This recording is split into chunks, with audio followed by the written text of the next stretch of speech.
वह फिर से महल के पीछे से उसी नदी की ओर जाती है जहाँ वह पहले गई थी।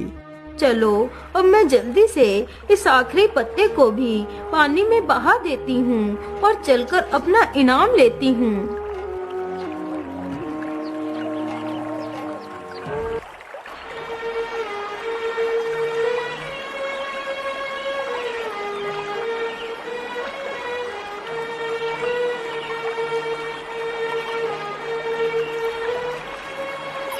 वैसे आज तो मछलियाँ काफी पकड़ चुका हूँ। चलो अब घर वापस चलता हूँ। इतना सोचकर मछुआरा जैसे ही अपनी नाव को थोड़ा आगे बढ़ाता है तो देखता है सामने एक वैसी ही टोकरी फिर से बहती हुई आ रही है। अरे ये क्या, ये टोकरी तो हूबहू वैसी ही है जैसे मैंने पहले पाई थी। कहीं इस टोकरी में भी तो कोई बच्चा नहीं? मुझे जल्दी से चलकर देखना चाहिए।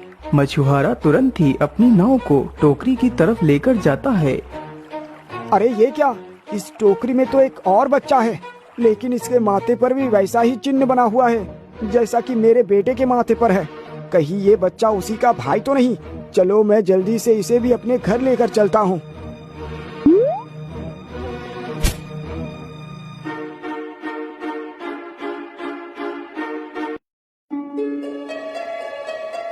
अरे वाह, ये तो कमाल हो गया जी।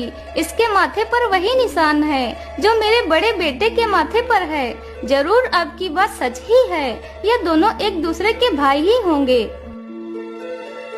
20 वर्ष गुजरने के पश्चात उस मछुआरे की मृत्यु हो जाती है। अपने पति की मृत्यु के शोक में डूबी उसकी पत्नी भी काफी ज्यादा बीमार हो जाती है।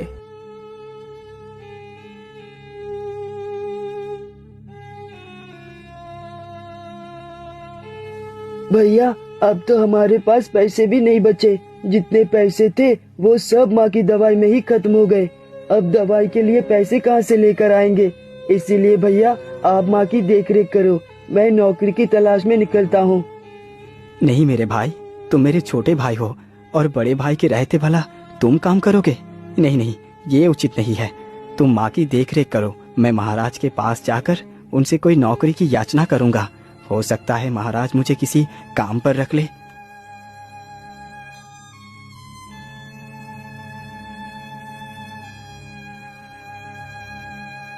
वह चलते चलते जल्दी ही राजमहल के पास पहुंच जाता है। अरे ठहरो, कौन हो तुम और इस प्रकार महल के भीतर कहाँ घुसे चले जा रहे हो? भैया मेरा नाम कमल है और मैं महाराज से मिलना चाहता हूँ। मुझे महाराज से एक नौकरी चाहिए ताकि मैं अपनी माँ का इलाज करा सकूं। अच्छा, ठीक है, तुम इसी स्थान पर रुको, मैं अभी तुम्हारी सूचना महाराज तक पहुंचाता हूँ।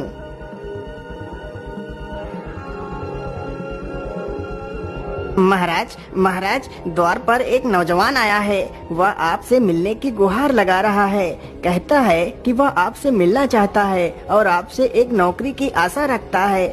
अच्छा, ठीक है, तुम जल्दी से जाओ और उसे आदर सहित राज्यसभा में लेकर आओ। चलिए युवक, हमारे साथ चलिए, महाराज ने आपको बुलाया है। कमल जैसे ही राजा के सामने जाकर खड़ा होता है तो राजा अचंभित हो जाता है और उसे देखता रहता है। वह ऐसा महसूस कर रहा था जैसे कि वह उसी का पुत्र हो। अरे यह कौन है? इसके माथे पर तो वैसा ही चिन्ह है जैसा यशोधरा के पुत्रों के माथे पर था। तो कहीं ऐसा तो नहीं यह लड़का उन्हीं में से एक हो? बोलो पुत्र, तुम कौन हो और तुम्हें क्या चाहिए? महाराज मेरा नाम कमल है और मैं आपके राज्य का ही नागरिक हूँ। मेरा घर देवेंद्रपुर में है। अच्छा, ठीक है पुत्र, तो मुझे बताओ कि तुम्हारा यहाँ आना कैसे हुआ? महाराज मेरी माता की तबीयत बहुत ज्यादा खराब है, परंतु मेरे पास पैसे नहीं, इसीलिए मैं अपनी माता का इलाज नहीं करवा पा रहा। कृपा कर आप मुझे कोई काम दे दीजिए जिससे मैं अपनी माता का इलाज करवा सकूं। पुत्र, अभी तो हमारे पास ऐसा कोई स्थान रिक्त नहीं है जिस पद पर मैं तुम्हें रख सकूं। लेकिन हाँ पुत्र, मैं तुम्हें 100 सोने की अशर्फिया दे सकता हूँ जिससे तुम अपनी माता का इलाज अच्छी तरह करवा सकते हो। माफ करना महाराज, लेकिन मैं आपसे बिना मेहनत किए पैसा नहीं ले सकता। इतना कहकर कमल वहाँ से जाने लगता है। सुनो पुत्र, यदि तुम ये पैसे ऐसे नहीं लेना चाहते तो तुम मुझसे ये पैसे कर्ज के तौर पर ले लो, फिर तुम मेरे पैसे मुझे कमाकर वापस कर देना। वैसे महाराज उचित ही तो कह रहे हैं। अभी मुझे इन पैसों की अधिक आवश्यकता है। मुझे ये पैसे ले लेना चाहिए, फिर मैं अपनी मेहनत से इसके सारे पैसे चुका दूंगा। क्या हुआ पुत्र, तुम क्या सोचने लगे? कुछ नहीं महाराज, मैं आपसे ये पैसे कर्ज के तौर पर ही ले लेता हूँ। फिर राजा कमल को 100 सोने की मोहरें देकर भेज देता है। महाराज, जब वह युवक पैसे लेने से मना कर रहा था तो आपको उसे पैसे देने की क्या आवश्यकता थी? पता नहीं महारानी, वो युवक मुझे अपना सा लगा, इसीलिए मैं उसकी मदद करने से अपने आप को रोक नहीं पाया। राजा के मुख से ऐसे वचन सुनकर महारानी का संदेह तो और भी गहरा हो गया। क्या बात है महारानी जी, आपने इतने वर्षों पश्चात अचानक ही मुझे याद किया।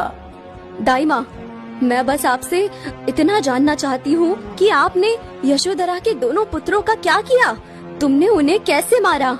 अरे महारानी, मारना कैसा था, आपने ही तो बताया था कि उन्हें किसी नदी में जाकर बहा दो, तो मैंने उन दोनों को नदी में ही बहा दिया था। क्या? नदी में बहा दिया? लेकिन कैसे? तुमने उन बच्चों को कैसे बहाया? बताओ मुझे। फिर वह बुढ़िया सारी कहानी महारानी को सुनाती है। अरे मूर्ख बुढ़िया, यह तूने क्या अनर्थ कर डाला? मैंने तुझसे कहा था कि उन बच्चों को नदी में ऐसे ही फेंक कर बहाना है, और तूने उन्हें टोकरी के भीतर रखकर बहाया। महारानी जी, मेरी भूल को क्षमा करें, लेकिन इतने वर्षों पश्चात आप यह सब क्यों पूछ रही हैं? आखिर हुआ क्या है? अरे क्या हुआ पूछ रही है बुढ़िया? तुझे पता भी है राजा के दोनों पुत्र अभी भी जीवित हैं। क्या? तुम ये क्या बोल रही हो महारानी? ऐसा कैसे संभव हो सकता है? अरे मूर्ख, यह सब तेरी मूर्खता के कारण ही संभव हो चुका है।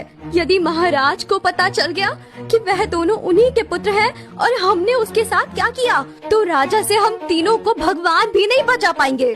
महारानी, यह समय भयभीत होने का नहीं है, यह समय षड्यंत्र रचने का है कि उसे कैसे अपने रास्ते से हटाना है।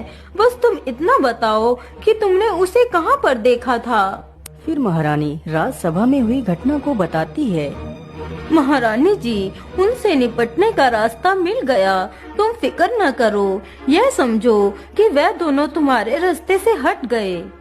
लेकिन वो कैसे? मैं कुछ समझी नहीं।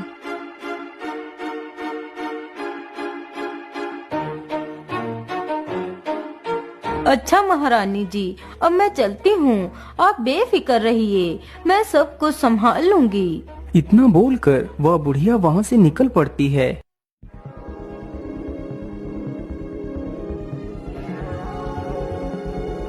वह चलते चलते उसी नगर में पहुँचती है जिस नगर में कमल तथा उसका छोटा भाई रहते थे। अरे बेटा, इस नगर में कमल का घर कौन सा है? माता जी, आप सीधे चली जाइए, गांव के आखिर में ही कमल का घर है। उस व्यक्ति की यह बात सुनकर वह बुढ़िया आगे बढ़ चलती है और जल्दी ही उसी घर के सामने जाकर रुक जाती है। अरे बेटा, कोई है घर के अंदर? क्या कोई मेरी आवाज को सुन रहा है?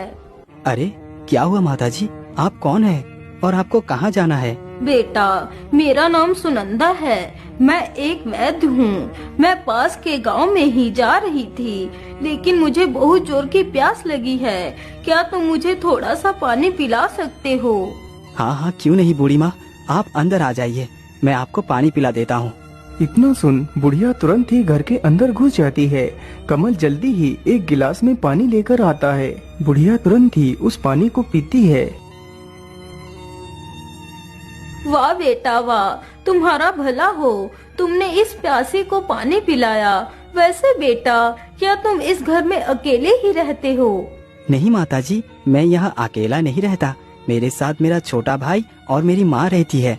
लेकिन बेटा, तुम्हारा वह भाई और माँ तो कहीं दिखाई ही नहीं दे रहे। बूढ़ी माँ, मेरा छोटा भाई जंगल में लकड़ियाँ लेने के लिए गया है और मेरी माँ की तबीयत बहुत ज्यादा खराब है, वो दूसरे कमरे में लेटी हुई है। पुत्र, तुम दुखी न हो, चलो मुझे चलकर दिखाओ कि तुम्हारी माँ को क्या तकलीफ है। हो सकता है मैं तुम्हारी माँ की बीमारी को ठीक कर सकूं। इतना सुनकर कमल उस बुढ़िया को अपनी माता के पास लेकर जाता है। तो बुढ़िया देखती है उसकी माता की तबीयत बहुत ज्यादा खराब है।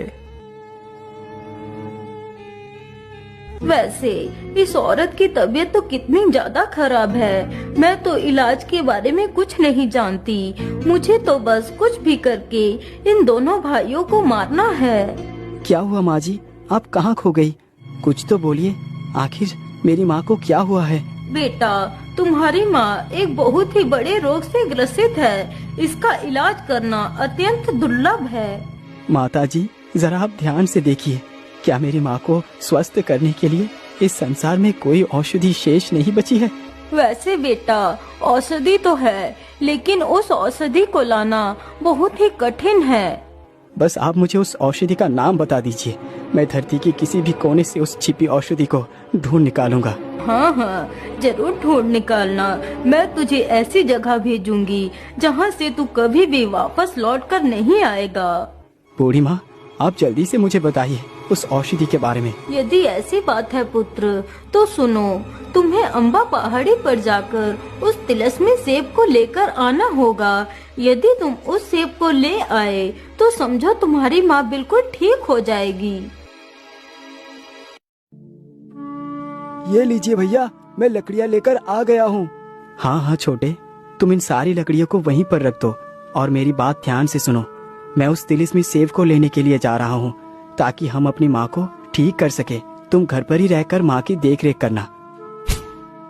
इतना बोलकर कमल सेब की तलाश में निकल पड़ता है।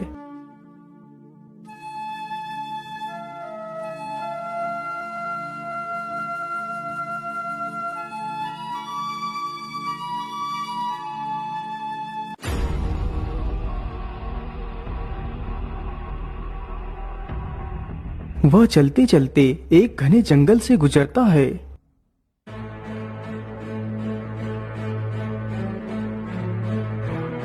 अरे ये क्या, आगे तो 2 रास्ते हैं। अब मैं किस रास्ते पर जाऊं? कौन सा रास्ता सही और कौन सा रास्ता गलत, ये मैं कैसे पता करूं? वह इतना सोच ही रहा था कि तभी उसकी नजर सामने एक पेड़ के नीचे बैठे साधु पर पड़ती है। अरे ये साधु कौन है? चलो इसके पास चलकर पूछता हूँ। बाबा, आंखें खोलिए बाबा, मेरी सहायता कीजिए। अरे क्या बात है बेटा, तुम कौन हो और तुम्हें क्या तकलीफ है? बाबा, मेरा नाम कमल है और मैं अम्बा पहाड़ी पर जाना चाहता हूँ ताकि मैं उस तिलिस्मी सेब को ला सकूं। क्या तिलिस्मी सेब? लेकिन बेटा, तुम्हें उस सेब की क्या आवश्यकता पड़ गई? फिर कमल सारी दास्तान उस साधु को सुनाता है। इसीलिए मुझे वो तिलिस्मी सेब किसी भी हालत में चाहिए। लेकिन पुत्र, क्या वो तिलिस्मी सेब तुम्हें उस वैद्य ने लाने को कहा है? हाँ बाबा, उस सेब को लाने के लिए उस वैद्य ने ही बताया है। बाबा, अब आप और विलम्ब ना कीजिए, मुझे वहाँ जाने का मार्ग बता दीजिए। पुत्र, वो सेब लाना इतना भी आसान नहीं जितना कि तुम समझ रहे हो। वो सेब अम्बा पहाड़ियों के बीच परियों के बगीचे में मिलेगा। उसकी रक्षा 2 दैत्य करते हैं। याद रखना, यदि वो दोनों दैत्य सो रहे हो तो बगीचे में मत घुसना। उन दोनों दैत्यों के जागने की प्रतीक्षा करना, और यदि बगीचे का दरवाजा खुला हो तो मत घुसना। यदि दरवाजा बंद हो तो उसे खोलकर अंदर चले जाना। वहां तक पहुंचने का सही मार्ग वो है। मुझे सही मार्ग दिखाने के लिए आपका बहुत बहुत धन्यवाद। अच्छा बाबा, अब आप मुझे जाने की अनुमति दीजिए। फिर वह आगे बढ़ता है।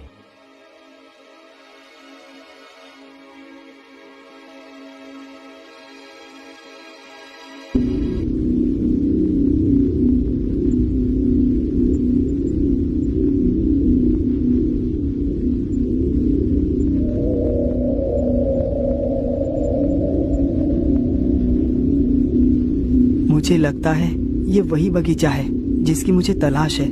चलो जल्दी से बगीचे के अंदर चलता हूँ। लेकिन नहीं, अभी तो ये दैत्य सो रहा है। बाबा ने कहा था कि जब दैत्य जाग रहा हो तभी अंदर जाना। मैं इनके जागने तक की प्रतीक्षा करता हूँ। इतना सोचकर कमल वहीं पेड़ के नीचे बैठ जाता है। तभी एक लोमड़ी उस बगीचे की तरफ बढ़ती है।